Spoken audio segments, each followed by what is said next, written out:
Forget everything you think you know about missile defense. Forget the glossy interception footage. Forget the government press conferences with their carefully chosen language about successful engagements and operational readiness. What happened between 2 p.m. on March 20th and 2 p.m. on March 21st, 2026 was not a missile attack in any conventional sense of that phrase. And if you walk away from this video still believing the story the mainstream media has been feeding you, then I have failed you, because the real story isn't about explosions. It isn't about the bright streaks of light in the night sky that your television keeps showing you on loop. The real story is about a number, a single number that demolishes the entire narrative being constructed for Western audiences right now. And once you understand that number, once you truly absorb what it means, you will never be able to watch this conflict the same way again. I spent years as a weapons inspector. I have sat across tables from people who were actively lying to the world about their weapons capabilities. I know what a manufactured narrative looks like, and what is being manufactured right now in real time around what Iran just did to Israel's defense architecture is one of the most consequential misrepresentations of military reality I have ever witnessed. Let me tell you what it feels like to be in Tel Aviv right now, because that human reality is the foundation everything else rests on. It is 2 a.m. The city is completely dark, not because of a power outage, but because the population has learned through 7 months of this conflict that lights make you a target. The sirens sound, your legs move before your brain even processes the noise. Your body has memorized the route to the shelter, the stairs, the door, the faces of the same neighbors you have been sheltering with for weeks. And then you hear it, that deep, distant thunder rolling somewhere above the clouds. That is not weather. That is the Arrow missile system firing into the night sky, spending $3 million in the next 4 seconds to stop something that cost Iran $200,000 to build. You make it to the shelter, you sit down, you look at the faces around you, and what you see is not panic. Panic requires uncertainty. What these people feel now is something far more psychologically corrosive than panic.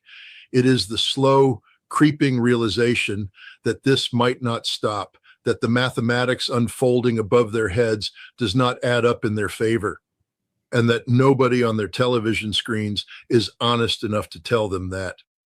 That moment, that shelter, those faces, that arithmetic is what this analysis is actually about. I want to establish the operational picture first, because in military intelligence, context is not background noise. Context is the mission. What Iran executed over that 24-hour window was not improvised. It was not reactive. It was not the desperate escalation of a cornered regime lashing out with whatever it had left. What Iran executed was a concept that serious military strategists have theorized about for decades, but that the world had never witnessed at this scale in real time, against a sophisticated, layered, American-supplied defense architecture. 8 separate ballistic missile waves launched in deliberate sequence, timed with surgical precision, not to destroy Israel in one catastrophic blow. Iran's planners are not idiots. They know that is not achievable, but to do something far more strategically dangerous, to drain it wave after wave after wave, each one forcing Israel's defense network to respond, to fire, to spend, to deplete. And by the time the 24th hour arrived and wave 8 came screaming across the sky at exactly 2 p.m., precisely, deliberately, unmistakably 24 hours after wave 1, the symbolism was not accidental. Iran wasn't simply attacking Israel's cities. Iran was sending a strategic communication that every general in the Pentagon received loud and clear, even if they are not saying so publicly. The message was this: we can do this again tomorrow, and the day after, and the week after that. Can you say the same?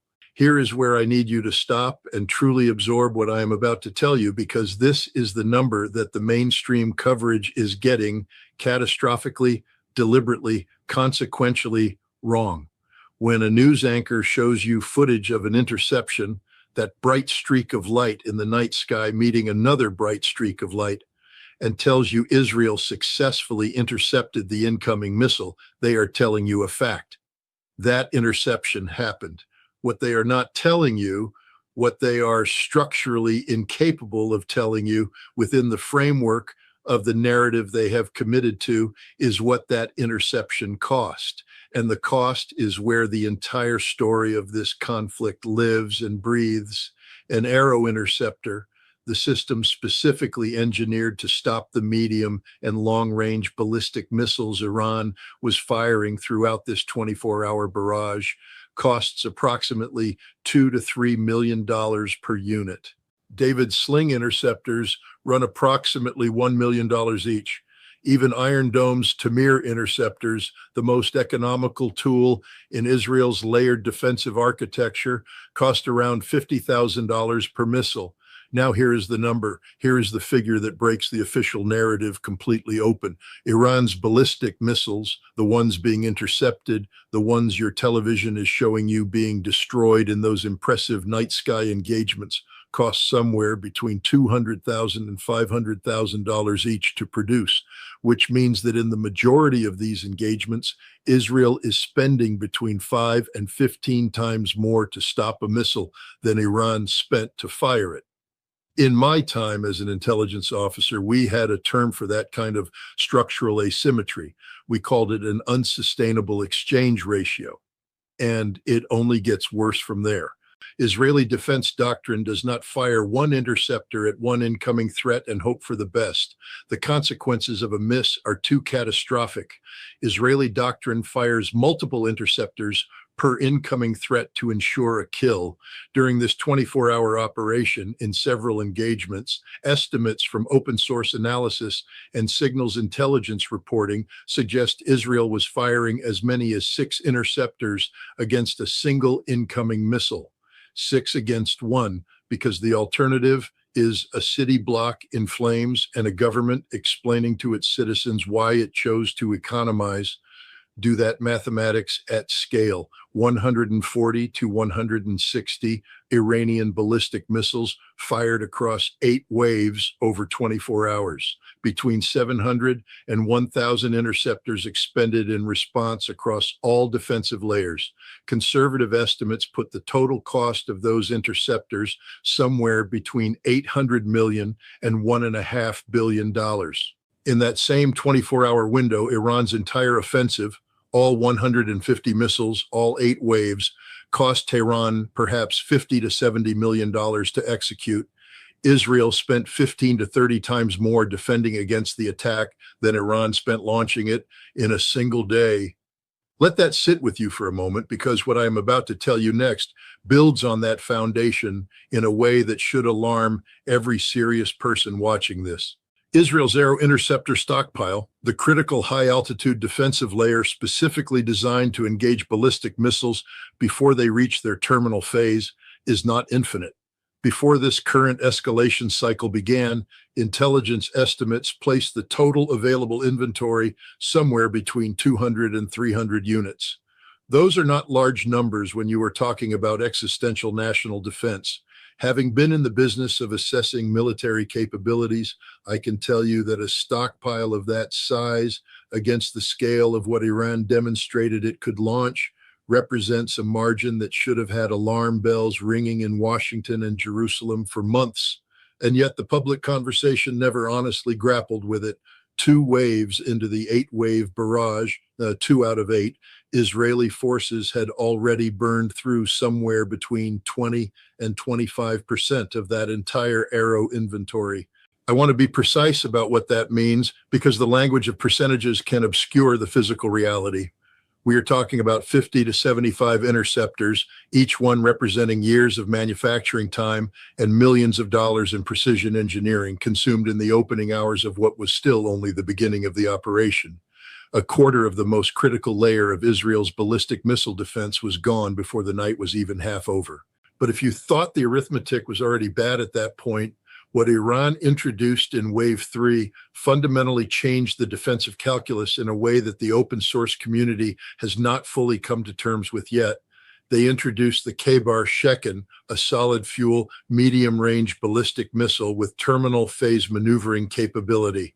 Having spent years analyzing ballistic missile programs, I want to explain what that means in operational terms, because the technical language obscures the genuine severity.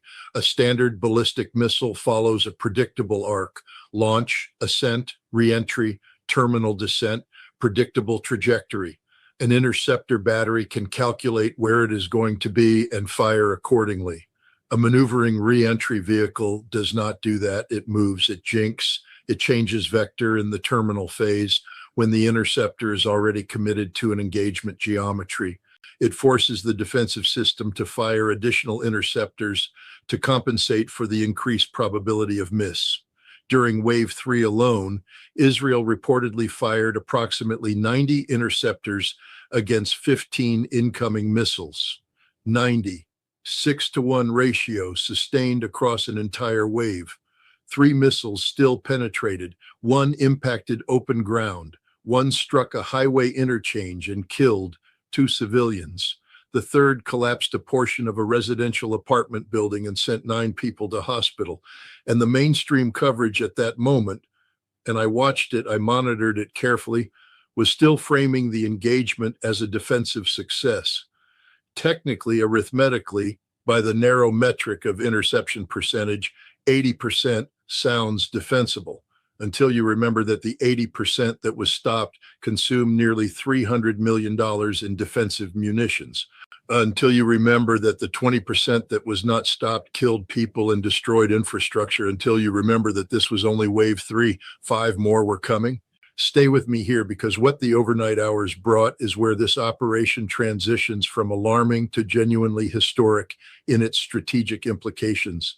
Waves 4, 5, and 6 arriving through the darkest hours of the night transformed the situation on the ground in Israel into something that no government press release architecture was capable of managing. Schools closed for a second consecutive day. The highway network across the northern half of the country functionally emptied as the population refused to be in vehicles during active engagements. Emergency services were overwhelmed, not just by impact sites, which were numerous, but by interception debris. When you fire 1,000 interceptors in 24 hours over populated territory, the debris field from successful engagements alone creates a secondary hazard across a massive geographic area. Metal fragments raining down on neighborhoods, on vehicles, on people who believed that watching the interceptions from their balconies meant they were safe. And then, starting in Wave 5, Iran changed the equation again in a way that exposed something fundamental about the limits of even sophisticated layered missile defense. Cluster warheads. Iran introduced cluster warheads into the salvo beginning in Wave 5, and the implications of that decision are something I want to walk through with precision, because this aspect of the engagement has been criminally underreported. A cluster warhead does not function like a standard explosive payload. When a standard warhead is successfully intercepted, the engagement is complete, threat neutralized, but a cluster warhead opens during descent, releasing dozens of smaller submunitions across a dispersal pattern potentially hundreds of meters wide. Here is the critical tactical reality. If the cluster shell has already opened before the interception occurs, or if the interception itself causes the cluster to open prematurely, those submunitions are already falling, unguided, toward whatever is below them. You cannot intercept a cloud of falling bomblets with an arrow missile. The math of the interception success becomes meaningless when dozens of smaller threats are already on their way down. Israeli bomb disposal teams spent the entirety of March 21st locating and neutralizing cluster bomblets scattered across neighborhoods in central Israel, open fields, residential gardens, school playgrounds. Some of those submunitions will remain hidden, inert but lethal, for months, for years, under rubble, in soil, waiting for a child or a groundskeeper or a construction worker to find them the hard way. The humanitarian implications of that are severe and long-lasting, and they were entirely absent from the triumphalist interception footage being broadcast to Western audiences. Wave 7 was the largest single salvo of the entire operation, and it is the engagement that, in my professional assessment, will be studied in war colleges and defense ministries for the next 2 decades. Intelligence reporting indicates approximately 35 ballistic missiles launched simultaneously from multiple dispersed sites across western and central Iran. The targeting package was not random. It was a deliberate strike against the spine of Israeli air power and strategic infrastructure: Nevatim Air Base, Ramon Air Base, Palmachim, and most significantly, the Dimona nuclear facility. Every available interceptor battery across the southern half of the country engaged simultaneously. The sky above the Negev desert became what eyewitnesses described as something between a fireworks display and a genuine nightmare. Dozens of intercept trails, detonations, debris, streaks of light in every direction. The engagement lasted 7 minutes. When the dust settled, Israeli officials reported a 90% interception rate and framed it publicly as a success. And here is what that 90% success actually produced on the ground. A fuel depot at Ramon Air Base ignited and burned for 6 hours. A second missile impacted within 800 meters of Dimona's perimeter fence, 800 meters from Israel's nuclear infrastructure. A third struck a residential neighborhood in the city of Dimona itself, killing 4 civilians and wounding 23 more. That is what a 90% interception rate looks like when the adversary fires 35 missiles at your most critical strategic targets simultaneously. The 10% that gets through is not a rounding error, it is a catastrophe in slow motion. Now we need to talk about the resupply question, because this is where American foreign policy is being forced to confront a structural problem for which it has no clean answer, and where the gap between Washington's public posture and the private conversations happening in the Pentagon becomes a canyon. During the 12-day conflict in June of 2025, the United States conducted an emergency shipment of approximately 200 interceptors to Israel because stockpiles had run critically low after less than 2 weeks of sustained defensive operations. 2 weeks. We are now analyzing a single 24-hour period in which Israel burned through an estimated 150 to 200 Arrow interceptors alone. The United States currently manufactures approximately 6 to 8 Arrow interceptors per month, not per week, per month. The industrial production base was simply never designed to replace wartime consumption at this rate, because no one in the procurement system genuinely believed a scenario like this would materialize at this pace. And America's own strategic reserves are not what they were before 2 years of supporting Ukraine's air defense requirements drained stockpiles that have not been fully reconstituted. There is no hidden warehouse in Nevada or Arizona stacked floor to ceiling with interceptors ready to be airlifted to Tel Aviv. What exists is what exists, and what exists is being consumed at a rate that production cannot match, and that no resupply pipeline, regardless of political will, can compensate for in any operationally relevant time frame. Israel's counterstrike campaign, running simultaneously over that same 24-hour period, was, by any conventional metric, extraordinarily aggressive. Over 400 Israeli Air Force sorties into Iranian territory, 47 mobile missile launchers reportedly destroyed, 3 production facilities struck, underground bunker complexes holding Iranian missile stockpiles targeted across multiple provinces, hundreds of millions of dollars in Iranian military infrastructure degraded or destroyed. In my time working intelligence targeting, that would have been a genuinely impressive operational result against almost any adversary in almost any conflict. But here is the brutal strategic reality that those statistics conceal entirely. None of it stopped Wave 8. Not one part of that counterstrike campaign prevented Iran from launching its final, most symbolically precise salvo at exactly 2 p.m. on March 21st. Because Iran's missile infrastructure is not centralized in a way that makes it targetable. It is deliberately, methodically distributed across hundreds of locations, hidden in mountain complexes, buried in tunnels engineered to survive everything short of a direct nuclear strike, concealed in structures scattered across a country the geographic size of Western Europe. You can destroy 47 launchers. Iran has hundreds more. You can bomb 3 production facilities. The missiles keep coming. The architecture of Iran's deterrent was specifically designed to survive exactly the kind of sustained air campaign Israel has been executing, and it is surviving it. You think you've seen the full picture of what this 24-hour operation means strategically? You haven't, not even close, because the casualty figures, the interceptor economics, the stockpile depletion, all of that is the visible surface of a strategic problem that goes far deeper. The numbers I've walked you through are already devastating to the official narrative. But what they point toward, what they imply about the trajectory of this conflict over 30 days, over 60 days, is where the genuine alarm lives. And that is exactly where we need to go next. The casualty count at the close of that 24-hour window stood at 17 Israeli civilians killed and over 200 hospitalized. Every single one of those deaths is a human tragedy that demands to be acknowledged. But in the cold language of strategic sustainability, 17 dead in 24 hours projects to roughly 500 civilian deaths over 30 days. And simultaneously, at $1.5 billion in interceptors per day, you are looking at $45 billion in defensive expenditure over that same 30-day period. At some point, the financial hemorrhaging forces what military planners call target prioritization protocols.